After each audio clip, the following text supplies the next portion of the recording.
Come make a giant chocolate chip cookie with me. For a photo shoot, I found this circular plate at the dollar store. I tried to look for the largest plate that I could find. So I went ahead and traced it on a display board, which I also got from the Dollar Tree as well.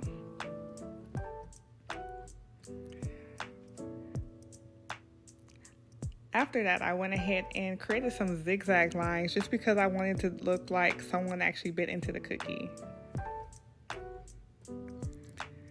From there, it was time to cut out my cookie. I used a box cutter just because it was easier for me since the display board is kind of thick, but I also struggled a little bit. So I had to literally cut a few different times just so I can get my cookie out. I also did not want to lose my shape, so I was determined. So as you can see, I was kind of struggling a little bit, but it all worked out and it finally came out. The struggle was real. But I finally got my cookie out. And there you go. Now it's time to create and eat. I'm not 100% sure the exact name of this, but I know it's a green foam that is used for plants and flowers. I wanted to create my chocolate chips out of this material. So I went ahead and used my box cutter to cut chunks that I knew I was going to paint a little later. I did a variety of different sizes and I ended up cutting them a little smaller later on just so my chocolate chips can be different sizes. Very easy to cut with the box cutter, of course.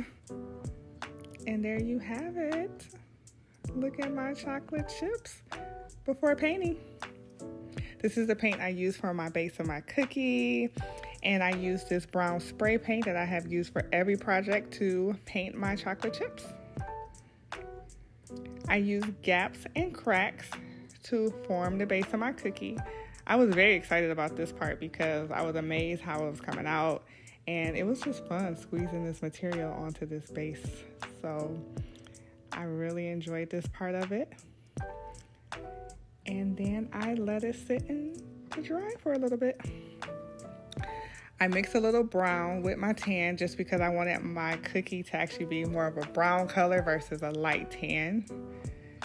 And this was probably the longest yet hardest part just because it took a lot of time. But I also wanted to make sure I got all the little cracks and pieces. And then here is a picture of my cookie before the chocolate chips. And then also a picture after. And now let's go to the studio. It's time to shoot. I loved how this turned out. My model was great. And I just cannot wait for more. Thank you.